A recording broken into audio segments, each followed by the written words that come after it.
आपको डायबिटीज़ है या नहीं है, ये कैसे पता चलेगा? Do you know you have diabetes और नॉट? नाउ ये जानने से पहले डायबिटीज़ है नहीं है, इससे पहले आपको ये जानना ज़रूरी है कि डायबिटीज़ होने के बाद क्या होता है।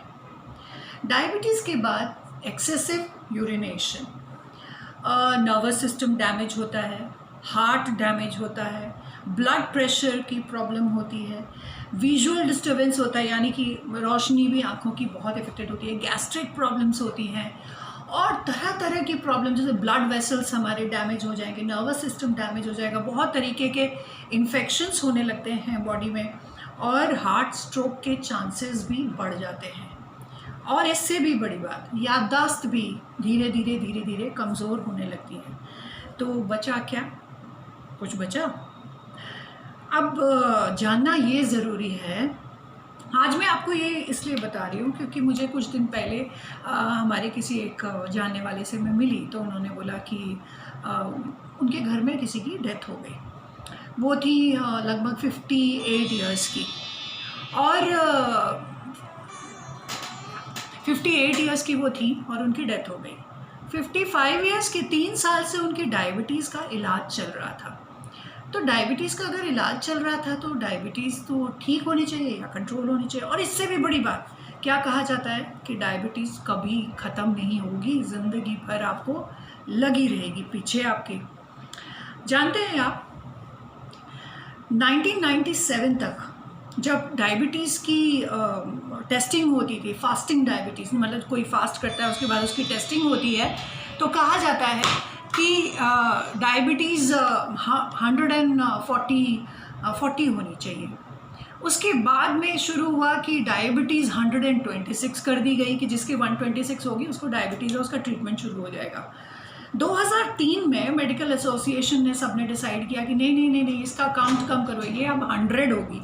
अगर 100 होगा तो डायबिटीज़ हो जाएगी, आपको माना जाएगा। तो इस आधार पर अगर हम देखें कि अगर किसी की 100 है तो 70% आबादी को तो डायबिटीज़ हुई, इसका मतलब।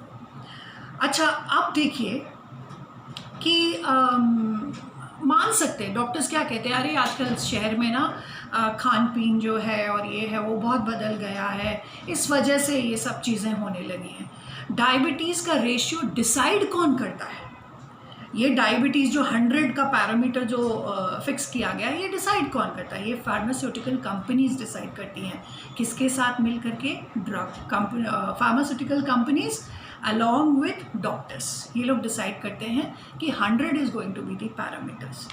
Now you can see it. अगर आपको कभी भी ऐसा फील हो, आपको ऐसी कोई डाउट हो आपके मन में, तो आप बड़ी आसानी से इसको अपने आप घर पर बैठ के कैलकुलेट कर सकते हैं। ठीक है, मैं आपको एक फॉर्मूला बताऊंगी, बड़ा आसान सा है, उसको आप काउंट कर लीजिएगा। जितनी आपकी उम्र है, ठीक है, जितनी आपकी उम्र है, सपोज कीजिए आपकी उम्र है 40 ईयर्स या 45 ईयर्स, कोई 48 है, तो उसमें प्लस 100 ऐड कर दीजिए, दैट इज़ नॉर्मल। और वो कब? खाना खाने के बाद।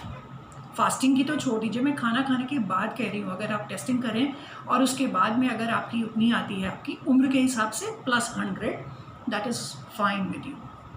नाउ ये कहना कि ज़िंदगी में कभी भी वो ख़त्म नहीं होती है, दैट्स अ फॉल्स थिंग। इसके साइड इफ़ेक्ट्स मैंने आपको बताए, heart disease, heart stroke, nervous system damage होना, ब्लड प्रेशर होना, एंड देन याददाश्त चला जाना, ये सब इसके साइड इफ़ेक्ट्स हैं। क्योंकि आप किसी भी मेडिसिन को अगर एक continuously long period of time खाते हैं, स्टेरिलाइजेशन भी होता है और भी बहुत सारी चीज़ें होती हैं। तो याद रखिए, ये क्या है? Diabetes is nothing but a nexus. ये एक षड्यंत्र है, लोगों के साथ फार्मास्यूटिकल कंपनीज और डॉक्टर्स का एक षड्यंत्र है। I have half a dozen doctors in my family. मेरे आधे दर्जन डॉक्टर्स जो हैं वो फैमिली में डॉक्टर्स हैं। उसकी वजह से मैं जो भी इन्फॉर्मेशन उनसे गैदर कर रही हूँ वो मैं आपके साथ फ्री में शेयर कर रही हूँ। ये इन्फॉर्मेशन आपको कोई डॉक्टर देगा नहीं, राइट? डायबिटीज़ के लिए अगर ना हो, अगर आप चाहते हो कि कभी ना हो आपको, तो एक बहुत सिंपल सी चीज़ है जो आप कर सकते हैं, बहुत इजीली कर सकते हैं कि जो पाचन तंत्र हमारा है, जो डाइजेस्टिव सिस्टम है, उसको अच्छा रखिए। ठीक है। और अगर आपको फ्रेश मॉर्निंग में उठने के बाद में आप इजीली फ्रेश हो जाते हैं तो दैट इज़ व्हाट, वही है कि डाइजेस्टिव सिस्टम आपका बहुत अच्छा है। और दूसरी चीज़ जो सबसे इम्पॉर्टेंट है, जो 40% कंट्रीब्यूट करती है आपके डायबिटीज़ में, वो है टेंशन। ठीक है, टेंशन मत लीजिए। और टेंशन आप क्यों कैसे नहीं ले सकते हैं ये भी मैं आपको बताऊंगी। अच्छा खाना खाइए, ठीक है, पौष्टिक आहार लीजिए। तक अच्छा खाना से मतलब है कि कोई ऑयली फूड ना हो, कोई जंक फूड ना हो, ज़्यादा स्पाइसी ना हो, बहुत ज़्यादा चटक मटक खाना वैसा ना हो, तो वो अच्छा खाना माना जाता है। प्रतिदिन हर दिन थोड़ा सा आप योग कीजिए, प्राणायाम कीजिए, अपने अंदर का जो सिस्टम है उसको क्लीन रखिए। और आपका जो वज़न है, वज़न यानी कि वेट जो है, उसको उसके हिसाब से उसको कैलकुलेट कीजिए। देखिए कहीं भी आपको अगर थकान, सीढ़ियाँ आप चढ़ें और आपको बहुत ज़्यादा थकान फील हो तो आप समझिए कुछ तो कोलेस्ट्रॉल या कहीं कुछ ना कुछ तो गड़बड़ चल रही है हमारी बॉडी में। तो नॉर्मली एक मतलब मैन को, एक आदमी को कितना शुगर लेना चाहिए ये मैंने आपके लिए तैयार किया है। एक आदमी के लिए जो रिकमेंडेड है नॉर्मल, वो है 36 ग्राम्स। तो 36 ग्राम्स कितना होता है? 36 ग्राम्स होता है 9 टीस्पून। तो लगभग मान लीजिए 150 कैलोरीज, 150 कैलोरीज। और वेमेन के लिए है 25 ग्राम्स, थोड़ा कम किया गया क्योंकि वो लोग थोड़ा फिजिकल वर्क, ज़्यादा घूमना फिरना कम करती हैं, इसीलिए 25 ग्राम्स है। दैट इज इक्वल्स टू कितनी हुई? 25 ग्राम्स मतलब 6 टीस्पून शुगर, और that is 100 calories. Okay, you should remember this is very important for everybody, man women सबके लिए बहुत इंपॉर्टेंट है। और डॉक्टर्स, देखिए मैं आपको सच्ची बात बताना चाहती हूँ, मैं डॉक्टर नहीं हूँ, मैं सिर्फ आपकी दोस्त हूँ, मैं आपकी फ्रेंड हूँ। इलाज अगर करवाना होगा तो आप डॉक्टर के पास ही जाइएगा, लेकिन मैं आपको सिर्फ एडवाइस दे सकती हूँ, सजेशन, ताकि डायबिटीज़ ना हो। मैं आपको उससे बचाव बता सकती हूँ, मैं इलाज नहीं कर सकती हूँ। टेंशन, ठीक है, कोई समस्या है आपकी, अगर आपके पास उसका समाधान है तो फिर टेंशन क्यों ले रहे हैं आप? अच्छा, समस्या है और उसका कोई समाधान आपको पता नहीं है तो आप टेंशन क्यों ले रहे हैं? तो छोड़ दीजिए, जिसके पास समाधान हो वो करता रहेगा, ठीक है।